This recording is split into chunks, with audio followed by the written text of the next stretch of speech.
एक राजा के 3 सवाल थे इस प्रकार से। एक राजा ने 3 सवाल करे थे। उसको ख्याल आया एक दिन कि परमात्मा कहाँ है, कितने हैं परमात्मा, एक है कि अनेक है। दूसरा सवाल आया तो रहता कहाँ है और वो करता क्या है।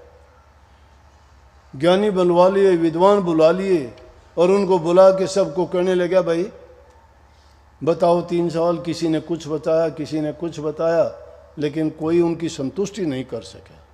घूमते घुमाते एक दिन जब घूम रहा था तो एक महात्मा मिले, विरक्त महात्मा थे। उनको देखते ही उनको लगा महात्माओं की आभा अलग ही होती है, रूहानी शक्ति उनके चेहरे से प्रकट हो जाती है, उनकी बात और वचन में रस टपकता है, उनकी वाणी और उनके चेहरे से अगर नूर को तुम देखोगे तो तुम्हारी आंखों के अंदर वो शक्ति एकदम से तुम्हें प्रकाशित कर देगी, तुम्हें बता देगी कि हाँ ये कुछ है।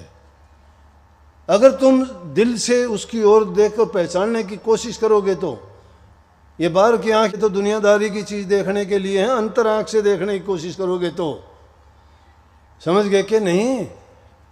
जब तुम मन बुद्धि को एकाग्र चित्त होके और जब किसी पर अपनी दृष्टिपात करके देखोगे तो तुम्हें भी सब कुछ दिखाई दे जाएगा, पता लग जाएगा तुम्हें। तो उसने देखा, राजा की दृष्टि पड़ी, महापुरुष बड़े शांत स्वभाव से मस्त हालत में जा रहे हैं, नहीं पता राजा है कि राजा घोड़े पर सवार था। उतरा नीचे, महात्मा से बंदगी करी, बोले कि कहो बच्चा।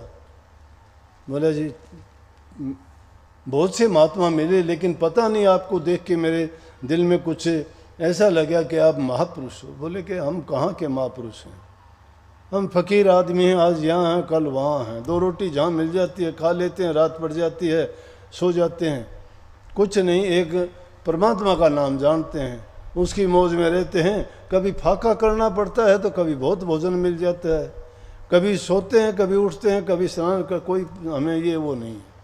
राजा ने सोचा हाँ समझदार। बोला कि जी क्या आप मुझे बता सकते हैं, मेरे 2-3 भरम हैं। बोले कि क्या भरम है भाई। बोला जी एक तो ये कि परमात्मा एक है कि कई है। अच्छा। बोले एक ही है, वो कहाँ रहते हैं। अच्छा, और वो करते क्या है।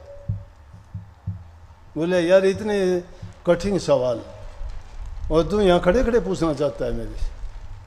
बोले यूँ तो मैंने बहुत से विद्वान संत महात्माओं को बड़े इनाम दिए, बहुत बुलाए, लेकिन कोई मेरी संतुष्टि नहीं कर सका। बोला रहने का इंतजाम कर मेरा, कुछ दिन विश्राम करने दे, आ रहा था क्या कहाँ से कहाँ घूमता हुआ हूँ, फिर करना, फिर मेरे से बात करना, जिस दिन मैं तैयार हो जाऊँगा मैं संदेशा दे दूँगा। और फिर ऐसी बात है तो अकेले में क्या, और लोगों को भी बुला लेना। राजा ने भी अपने यारे प्यारे रिश्तेदार मित्र और विद्वान संत महात्माओं को इकट्ठा कर लिया। 15-20 दिन या महीना 2 महीने लगे, महात्मा आराम से खाता उसका इंतज़ाम कर दिया। जो एक शहर से बाहर उसमें आराम से बगीचे में रहता ठाठ से, उसने एक किसान को बुलाया। किसान को बुला के कहने लगा मेरा एक काम कर। किसान बोला कि हाँ बोलो महात्मा जी, कि मैं काम करवा लो। किसान भी महात्मा जैसे ही होते हैं, उनको भी परवाह नहीं होती, उनको भी ज़्यादा चीज़ों की ज़रूरत नहीं होती, वो भी त्यागी होते हैं, वो भी दूसरे के लिए समर्पित ही होते हैं। कहने लगे बताओ। ने बोला मेरी जगह तेरे को महात्मा बना दो। तुम बोला क्यों मजाक करते हो। ने बोला अरे सच मान, मैं तेरे को महात्मा बना सकता हूँ, लेकिन बनाऊँगा थोड़े दिन के लिए।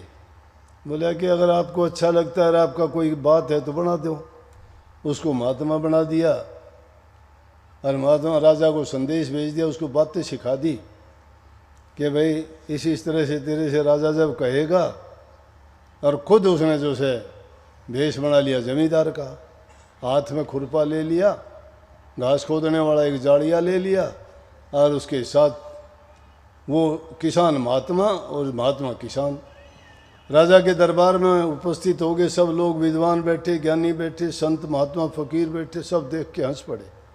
ये जवाब देगा राजा का, जिसके सवालों के जवाब हम नहीं दे पाए ये दे देगा। किसको पकड़ के ले आया। राजा भी ऐसा ही है।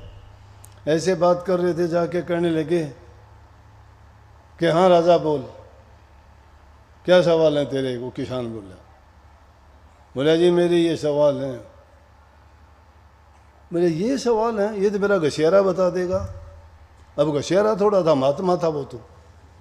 ये कोई सवाल हो? ये तो मेरा घसियारा ही बता देगा। बोले राजा और वो सारे हैरान हो गए कि ये भी कमाल का है भाई, इसका घसियारा ही ऐसा है, ये तो पता नहीं कितना बड़ा बना बैठा है। बोले हाँ बोलो। बोले राजा आप राजा हो? बोले हाँ। बोला तो थोड़े मैं बोलो पहला सवाल क्या है आपका? बोले कि वो परमात्मा से पहले क्या था? वो एक है, अनेक है, या परमात्मा से पहले क्या था? बोले आपके मोती मिल जाएंगे? हाँ मिल जाएंगे।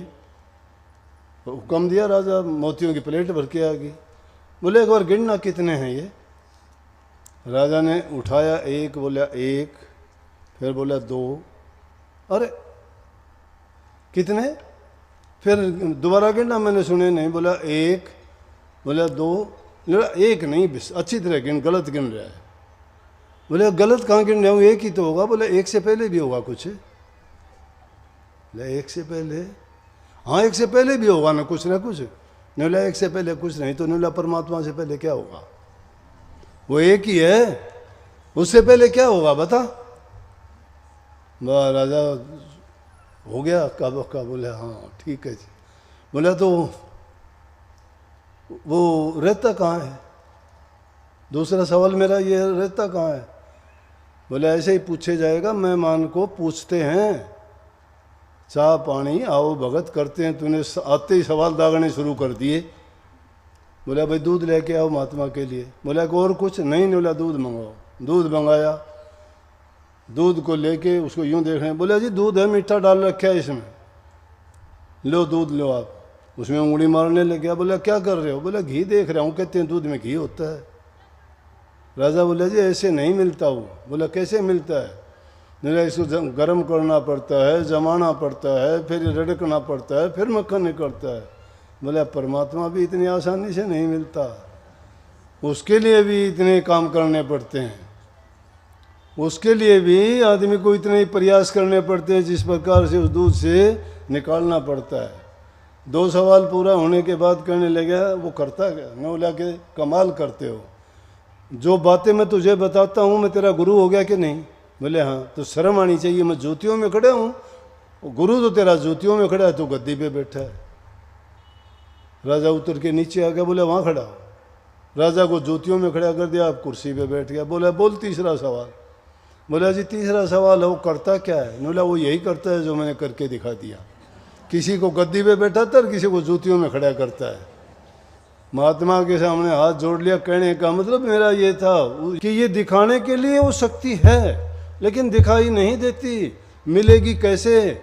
मेहनत करनी पड़ेगी, प्रयास करना पड़ेगा। लकड़ी को रगड़ोगे आग निकलेगी, दूध को जमा के उसमें मक्खन निकलेगा, चकमक पत्थर के रगड़ने से आग प्रकट हो जाएगी। और अपना भी तुम जब मंथन करोगे, चिंतन करोगे, नेक कर्म करोगे, भक्ति के मार्ग पर चलते हुए नाम का सुमरण करोगे, ध्यान करोगे, अभ्यास करोगे, तो आप भी उसी प्रकार से उसको प्रकट कर लोगे। वो शक्ति आपके अंदर है।